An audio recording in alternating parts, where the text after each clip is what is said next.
The Exorcism of Bobby Ray. In the rural outskirts of a town called Millfield, there was a boy named Bobby Ray, known for his jovial nature and kind heart. He lived with his mother, Margaret, in a modest home nestled among the sprawling fields of the countryside. Their life was simple but happy until one fateful autumn when something inexplicable began to happen to Bobby Ray. It started with subtle changes. Bobby Ray, once full of laughter and life, grew distant and sullen. He would spend hours alone in his room, speaking to someone his mother could never see. Concerned, Margaret sought the advice of doctors, but they found nothing physically wrong with him. As weeks passed, the situation grew more alarming.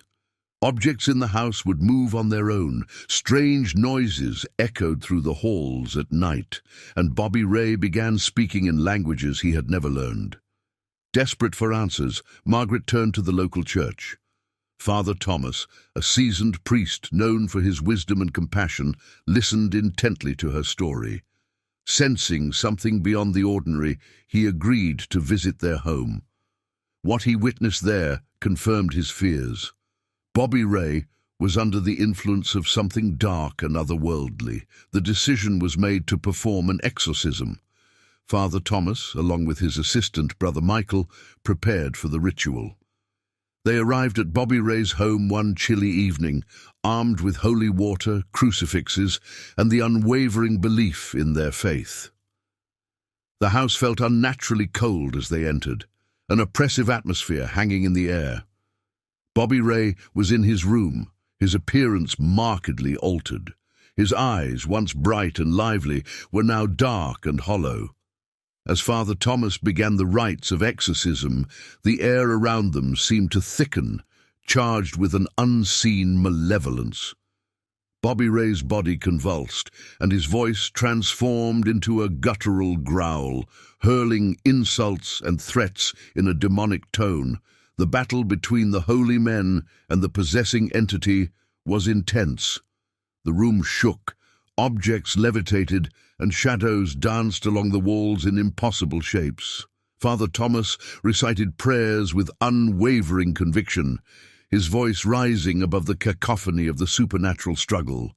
Brother Michael assisted, steadfastly supporting the rites with responses and the sprinkling of holy water. As the exorcism reached its climax, the entity within Bobby Ray fought back with terrifying ferocity. The temperature plummeted, breaths turning to mist in the cold air. The boy's body arched unnaturally, and the voice that emanated from him was chilling, filled with hatred and despair. Then, in a moment of profound intensity, as Father Thomas held a crucifix to Bobby Ray's forehead and commanded the spirit to leave in the name of all that is holy, a deafening roar filled the room. The windows rattled, and a blinding light seemed to burst forth from Bobby Ray, enveloping everything in its brilliance. As the light faded, a heavy silence fell over the room. Bobby Ray lay still, his breathing slow but steady. Gradually, he opened his eyes, and the darkness that had once filled them was gone, replaced once again with the warmth and innocence that had always been his nature.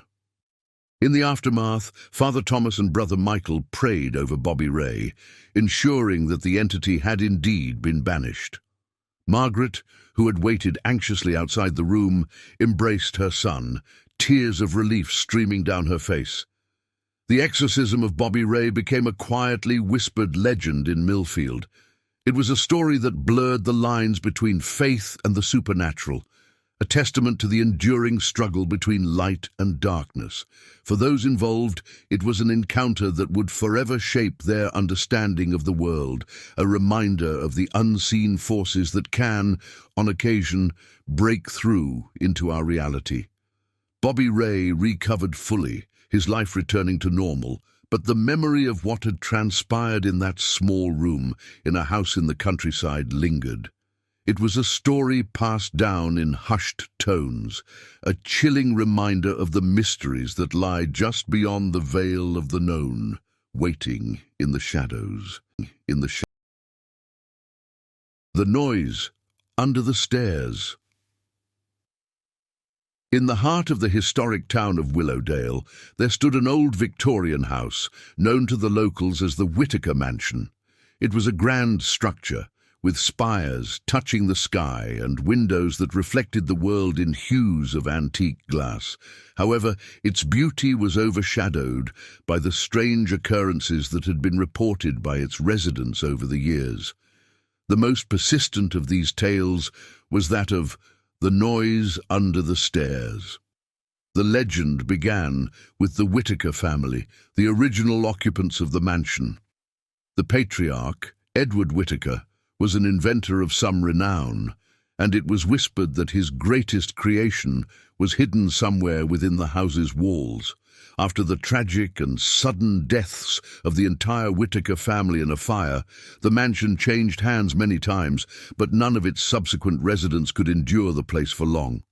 They all reported the same unnerving experience, an inexplicable noise emanating from under the grand staircase that spiraled through the house's core. The noise was not constant, nor was it uniform. Some nights it was a soft tapping, as if someone were sending a coded message from beneath the floorboards. Other times it escalated into a cacophony of creaks and groans, as though the very foundation of the house was lamenting its existence. There were even accounts of a low, mournful melody, like that of a music box, its tune playing at the edge of one's perception. As the years passed, the legend of the noise under the stairs became a rite of passage for the town's youth. Daring each other to enter the mansion and listen for the sound became a common dare, though few ever mustered the courage to venture inside after dark. One autumn evening, a young man named Carter, fascinated by the tales he had grown up with, decided to investigate the Whittaker Mansion. He was an aspiring sound engineer, eager to record and analyze the mysterious noise. With his recording equipment in hand, Carter entered the house as the sun dipped below the horizon. Inside, the mansion was a time capsule. Dusty portraits adorned the walls, and aged furniture was draped with white sheets, giving the appearance of ghosts frozen in a tableau of domestic life. Carter made his way to the grand staircase, its woodwork as intricate as the stories woven about it. He waited, the silence of the house as thick as the dust in the air. As the clock struck midnight, the noise began, a faint tapping beneath the stairs. Eagerly, Carter set up his equipment, recording every sound with bated breath. As he focused on the sounds, the tapping grew louder, more insistent. It was then that Carter noticed a peculiar pattern. It wasn't mere random noise, but rather it seemed to be a sequence. Determined to uncover the source, Carter carefully pried away one of the wooden panels under the stairs. Behind it lay a narrow passageway, leading into darkness. Heart pounding with a mixture of fear and excitement, he crawled through the opening, his recorder still capturing every moment. The passage twisted and turned, leading him to a small, hidden chamber beneath the house. There, amidst various old inventions and contraptions, sat a peculiar automaton, unlike anything Carter had ever seen. It was beautifully crafted with gears and levers that were still in motion, producing the mysterious noise that had permeated the mansion for decades. Upon closer examination, Carter discovered that the automaton was designed to play a melody, one that Edward Whittaker had composed for his beloved wife. It was a monument to his grief, set to play until the end of time. But it was more than just a music player. It was a puzzle, a cryptic message from Edward to any who were clever enough to decipher it. Carter spent countless hours in that hidden chamber, documenting his findings and eventually solving the riddle that Edward had left behind. The solution revealed a hidden compartment within the automaton itself, which contained Edward's last invention, a device that was far ahead of its time. The young sound engineer emerged from the mansion with not only an incredible story, but also proof of Edward Whittaker's genius. He went on to share his findings with the world, ensuring that the Whittaker family's legacy was not one of tragedy, but of innovation and undying love. The noise under the stairs ceased from that day on, and the Whittaker mansion, while still imposing, lost its ominous reputation. It became a landmark of Willowdale, a testament to the town's history and to the mystery that had captivated its residents for generations. And as for Carter, he became the custodian of the mansion, dedicating his life to preserving its secrets and the memory of the family that once called it home. The Twins of Willow Woods. The quaint town of Willowdale was bordered by the dense and sprawling willow woods, an ancient forest, with a reputation as rich and dark as the soil beneath its towering canopies. The woods were a lush labyrinth, where daylight hesitated to penetrate, and where the night held dominion.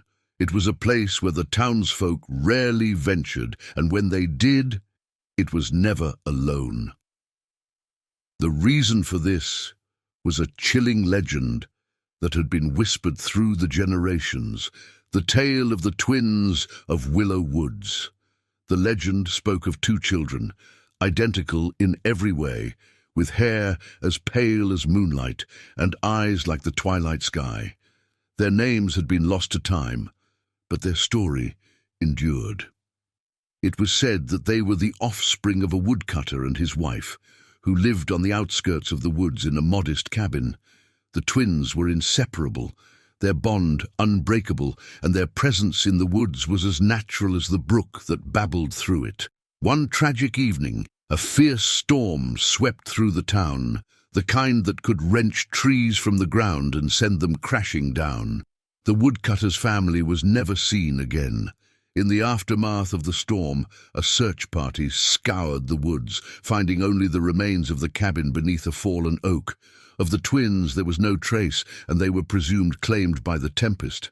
However, as the years rolled by, tales began to surface of two ethereal children seen playing between the trees, their laughter carried by the wind. They were always spotted in the depths of the woods, in places no child would wander alone. Those who claimed to have seen them described a sudden chill in the air and a sense of being watched by unseen eyes. The legend of the twins became a spectre that haunted Willow Woods. It was said that if one were to venture into the forest at dusk and listen carefully, the ghostly giggles of the twins could be heard as they played hide-and-seek with the setting sun. And if one was daring or foolish enough to follow the laughter, it would lead them deeper and deeper into the woods until the shadows swallowed them whole. Despite the ominous tales, there was a curious pull to the legend, and it ensnared the interest of a young historian named Elise. She was new to Willowdale, her fascination with local folklore bringing her to the very edge of Willow Woods. Armed with her research and a lantern, Elise stepped into the forest as the evening sky began to dim. As night descended, Elise felt the eerie stillness of the woods envelop her. She moved cautiously, her path lit by the soft glow of her lantern and the occasional flicker of fireflies. A rational mind, Elise was determined to find the root of the legend, to document the twins' tale as nothing more than an amalgamation of grief and superstition. Hours passed, and the forest seemed to shift around her, the familiar becoming foreign. That's when she heard it, the faint sound of laughter, playful and light, yet carrying an edge that made the hairs on the back of her neck stand up. Elise followed the sound, her heart racing with a mix of academic intrigue and primal fear. Deeper into the woods she went until she came upon a clearing bathed in moonlight. There, in the center, stood two stone figures, crudely carved to resemble children. The laughter was louder now, and it seemed to emanate from the statues themselves. Elise approached, her hand trembling as she reached out to touch the cold stone. The moment her fingers brushed against the carvings, the laughter ceased, and the forest held its breath. Elise's lantern flickered out, leaving her in darkness. Then, As suddenly as it had stopped, the laughter returned, echoing around her in a dizzying chorus.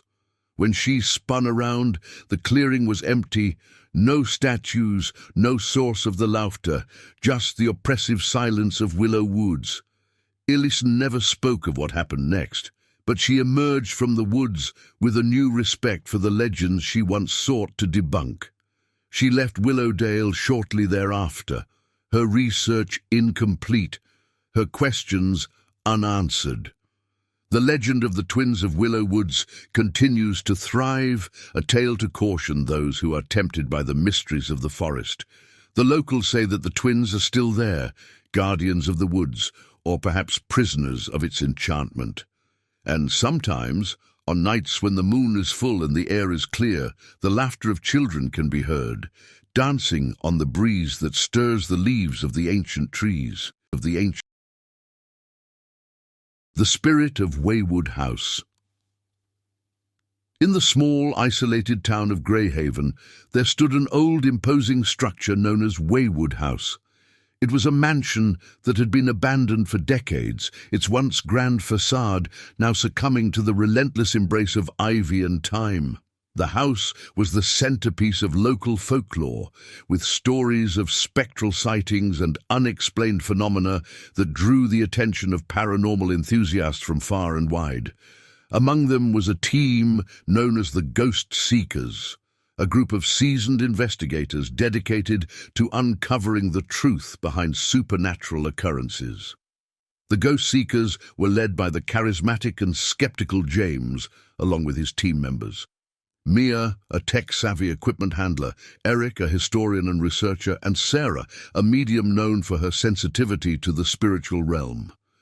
Their mission at WAYWOOD House was to document and verify the claims of ghostly activity that had long been associated with the estate. The legend of WAYWOOD House centered around the spirit of a young woman named Abigail, who was said to have lived there in the early 19th century. It was rumored that she had fallen to a tragic and untimely death within the mansion's walls, and that her restless spirit still wandered its corridors. The goal of the Ghost Seekers was to make contact with Abigail, or any other spirits residing within the house, and to capture definitive proof of their existence. As the team set up their equipment in the dimly lit entrance hall, the air was thick with anticipation and a hint of unease. They had cameras, EVP, electronic voice phenomenon, recorders, and EMF, electromagnetic field meters strategically placed throughout the house. Sarah, the medium, seemed particularly on edge, her intuition on high alert as they began their investigation. As night fell, the team split up to cover more ground. James and Mia headed to the upper floors, while Eric and Sarah explored the main hall and adjoining rooms. It was in the library, a room heavy with the scent of old books and dust, that Sarah first felt the presence of something otherworldly. She wandered between the towering bookshelves, her hands lightly skimming the spines of the books, when a sudden coldness enveloped her. Sarah called out to Eric, her voice barely above a whisper. "Do you feel that? She's here. Abigail is here." As Eric rushed over, he noticed a drastic change in Sarah's demeanor. Her body seemed rigid, her eyes distant. He watched in alarm as her lips moved silently, as if she were communicating with someone unseen. Then, without warning, Sarah's eyes rolled back, and she stood frozen, her body eerily still. Eric called out to her, but there was no response. It was as if she had been momentarily possessed, her consciousness displaced by the spirit of Abigail. The rest of the team, alerted by Eric's call over the radio, converged in the library. They found Sarah motionless, a look of profound peace on her face. James, ever the skeptic, was initially convinced it was some kind of psychological episode. But Mia, monitoring the equipment, noticed a spike in the EMF readings and a series of unexplained whispers in the EVP recordings. For several minutes, Sarah remained in this trance-like state. The air around her seemed to shimmer with an ethereal energy, and the temperature in the room dropped noticeably. Then, as suddenly as it had happened, Sarah collapsed to the floor, gasping for air. When she regained her composure, Sarah recounted an extraordinary experience.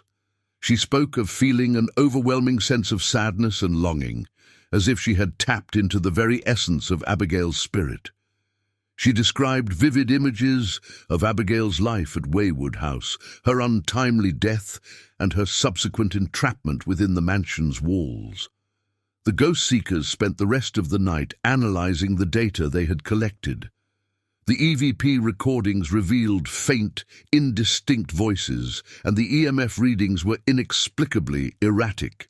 Yet, it was Sarah's experience that remained the most compelling evidence of their encounter at WAYWOOD House. The team left the mansion as dawn broke, their minds reeling with the night's events. The spirit of WAYWOOD House, as they came to call it, became one of their most significant and unsettling investigations.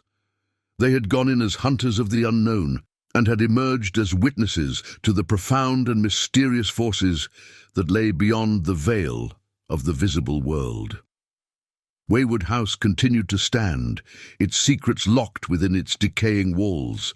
But for those who had walked its halls that night, the legend of Abigail was no longer just a story. It was a haunting reality that would linger in their memories, a chilling reminder of the thin line between our world and the one that exists just beyond our understanding. The Dark Hole in Pinebrook Forest. In the deepest recesses of Pinebrook Forest, near the town of Salem, lay a peculiar and fearsome anomaly known to the locals as the Dark Hole. This foreboding pit, surrounded by the dense woodland, was steeped in tales of mystery and dread.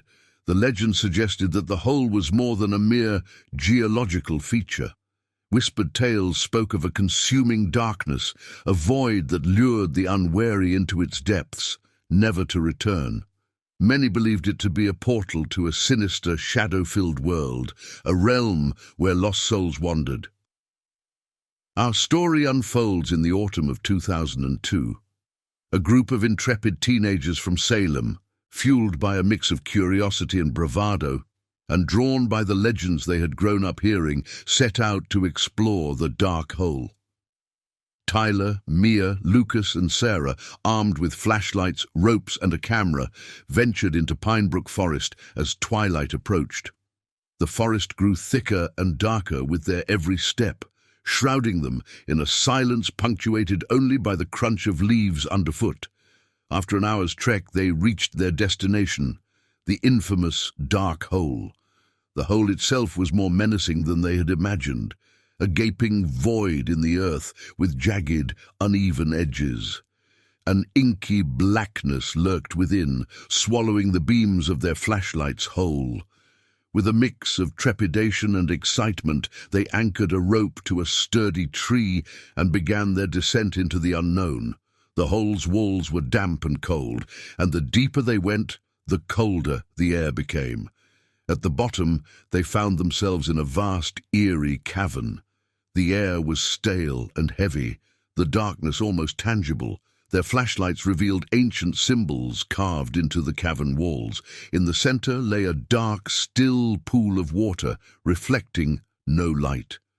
During their exploration, Lucas stumbled upon a small, ornate box, partially buried in the dirt. He lifted it, revealing its dark wood and surface etched with symbols echoing those on the walls. Suddenly, a deep rumble echoed through the cavern, growing in intensity. The ground trembled, the cavern walls began to crack. In a panic, the teenagers scrambled to the rope and ascended out of the hole as fast as they could. Reaching the surface, the rumbling ceased, and Pinebrook Forest fell silent. They looked at each other in shock, the mysterious box still in Lucas's possession. As they navigated their way back through Pinebrook Forest, an unsettling feeling of being watched crept over them. Once out of the forest, they swore never to return to the Dark Hole. Back in Salem, strange phenomena began to occur. Objects moved on their own, shadows darted in room corners, and a pervasive chill filled the air. Nightmares plagued the teenagers, filled with shadowy figures and sensations of being dragged into an abyss. They connected these occurrences to the box from the cavern. Fearing what they had unleashed, they attempted to return the box to its original place. However, upon their return, they found the dark hole had vanished as if it had never been there. To this day, the dark hole in Pinebrook Forest remains an enigma. Some whisper that it appears to those who truly seek it, serving as a gateway to a world of shadows and secrets. The legend of the dark hole continues to haunt the town of Salem, a chilling testament to the mysteries that lie within Pinebrook Forest. Dead Woman Crossing.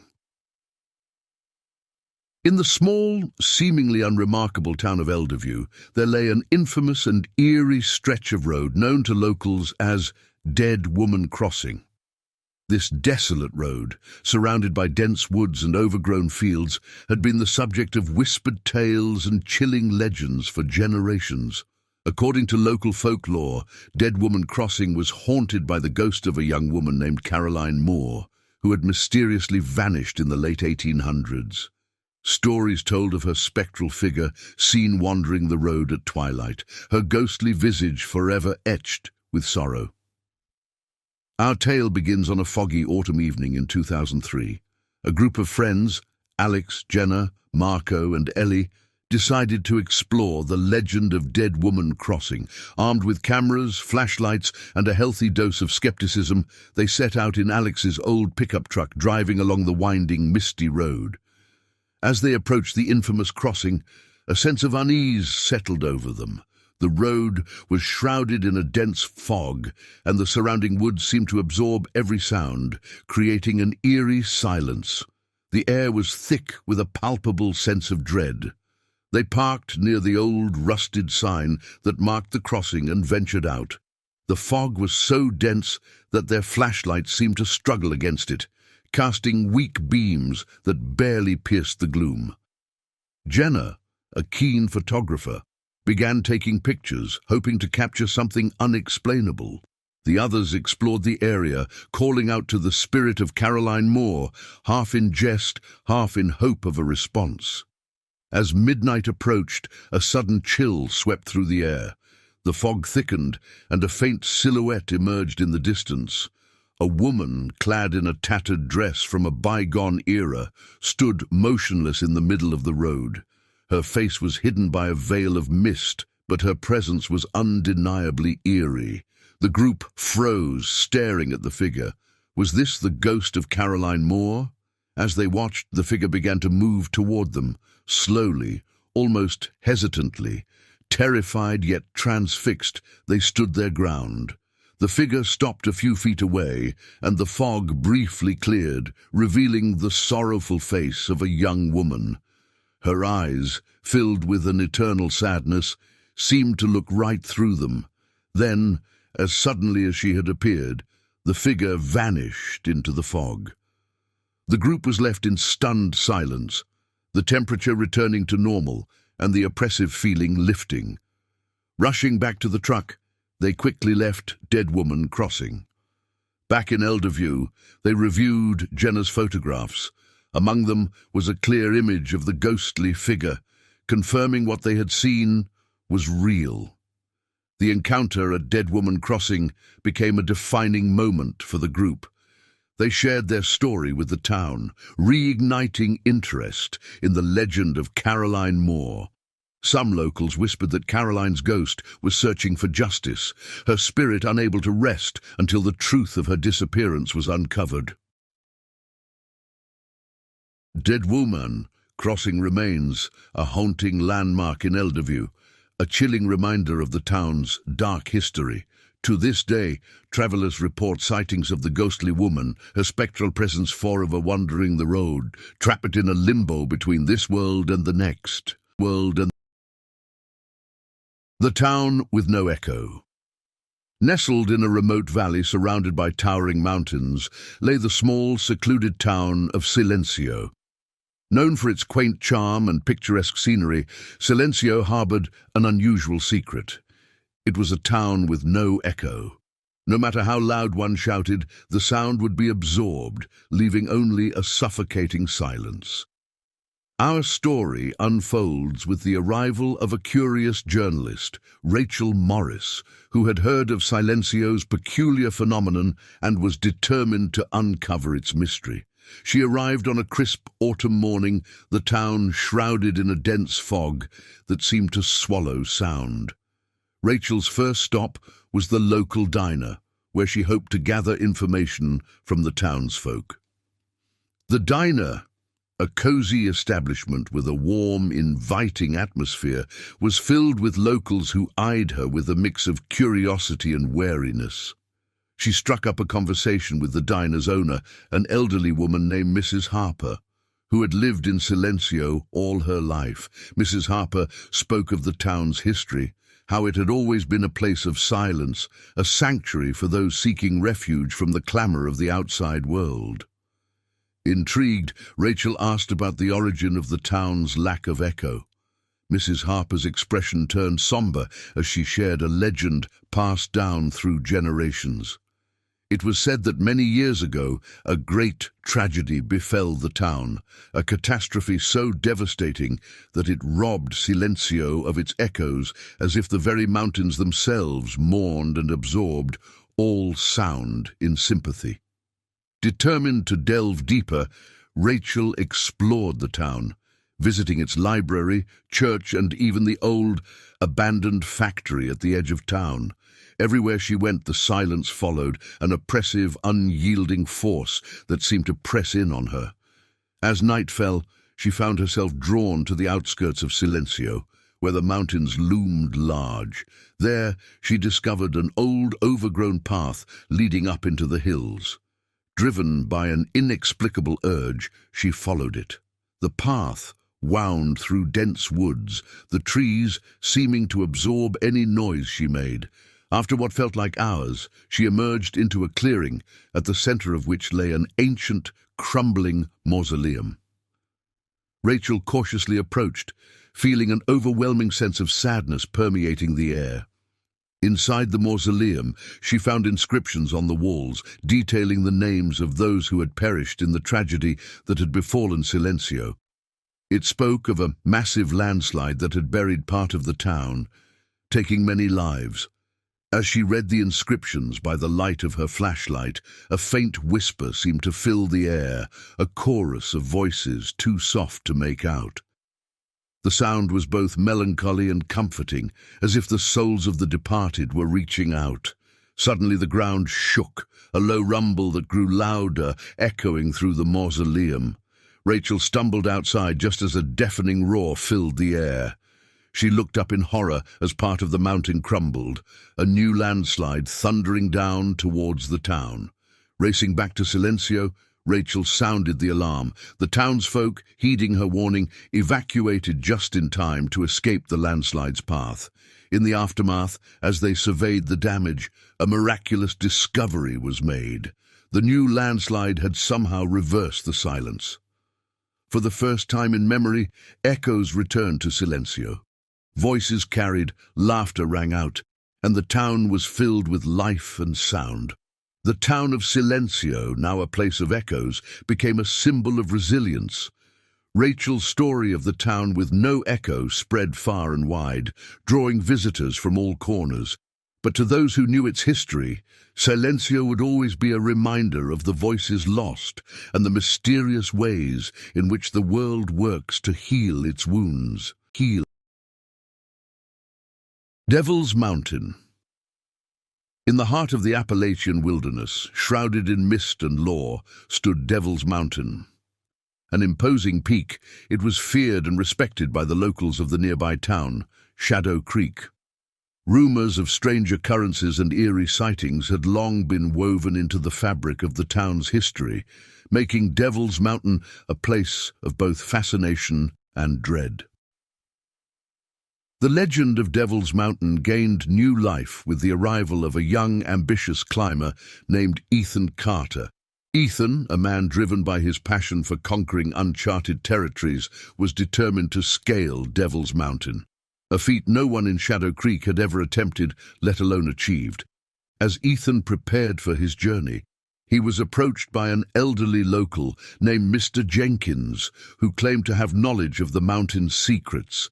Mr. Jenkins, with eyes reflecting a lifetime of unspoken fears, warned Ethan of the mountain's curse. He spoke of a dark force residing within the mountain, a malevolent spirit that protected its domain fiercely.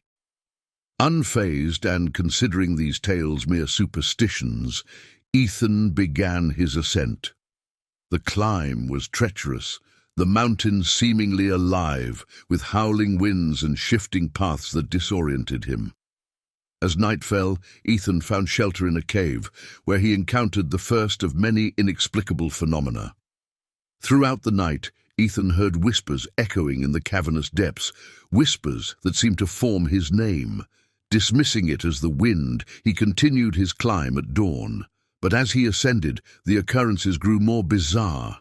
Shadows moved in the corner of his eyes, and he stumbled upon ancient symbols etched into the rock, glowing faintly with an unearthly light. On the third day, Ethan reached the summit. There, he found an old, weathered altar, its origins lost to time. As he approached, the air grew colder and the sky darkened ominously. Suddenly, a figure materialized before him, a spectral entity, its eyes burning with a furious light. The entity spoke in a voice that resonated within Ethan's very soul. It revealed itself as the guardian of the mountain, a spirit bound to the peak for centuries. It spoke of a time when the mountain was a sacred place, revered by ancient civilizations, and how its desecration had led to a curse that doomed any who dared to disturb its slumber. Ethan, realizing the gravity of his intrusion, pleaded for forgiveness, promising to respect the sanctity of the mountain and share its tale with the world. The entity, acknowledging his sincerity, allowed him to leave, but not without a warning. The mountain would forever watch, and any further disrespect would unleash its wrath upon the world. Ethan descended, a changed man. He returned to Shadow Creek, where he recounted his experience. His tale was met with a mix of skepticism and awe, but Ethan knew the truth of Devil's Mountain, a truth he would carry with him always. In the years that followed, Devil's Mountain remained an enigma, a reminder of the unseen forces that dwell within our world. Hikers and adventurers would often venture close, but none dared to ascend its peak again. The mountain stood, silent and watchful, a guardian of ancient secrets, and a testament to the mysterious and unexplained wonders of our world. The Lady of the Lake.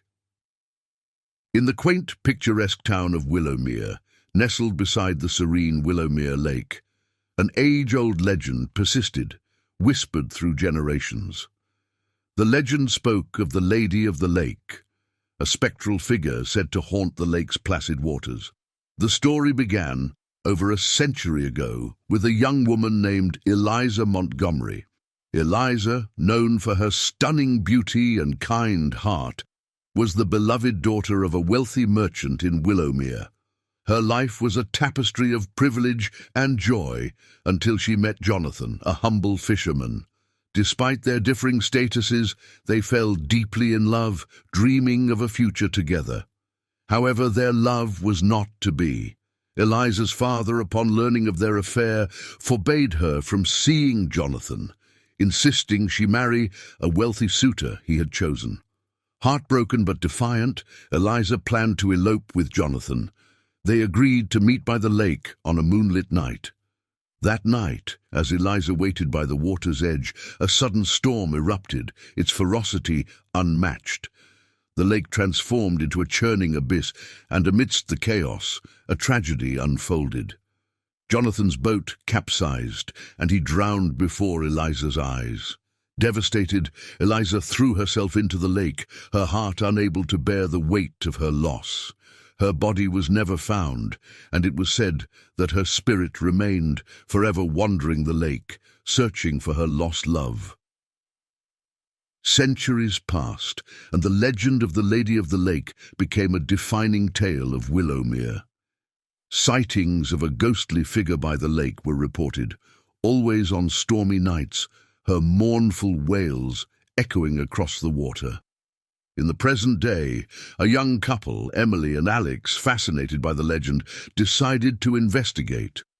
They were both paranormal enthusiasts, eager to uncover the truth behind the tale. Equipped with cameras and recording devices, they camped by the lake, waiting for a sign of the lady. On the third night, as a storm brewed, their patience was rewarded. A figure appeared on the lake, gliding over the water. It was her, the Lady of the Lake. She was ethereal, her form shimmering in the moonlight, her face etched with sorrow. Emily and Alex watched in awe as the lady moved towards the center of the lake, where she stopped and gazed heavenward. A heartrending cry escaped her lips, a sound of such profound sadness that it pierced their souls. As they recorded, the lady turned towards them, her eyes meeting theirs. In that moment, they felt a surge of emotions, loss, love, and an unending yearning. The lady seemed to acknowledge their presence, a silent plea in her gaze before she faded into the mist. Emily and Alex left Willowmere with more than just evidence of the paranormal. They carried with them a profound understanding of the lady's eternal grief. Their recordings became a significant contribution to the lore of Willowmere, reigniting interest in the legend. The Lady of the Lake remained a spectral guardian of Willowmere Lake, a reminder of a love so deep it transcended death. Her story, a blend of tragedy and mystery, continued to captivate the hearts of those who heard it, a timeless tale echoing through the ages.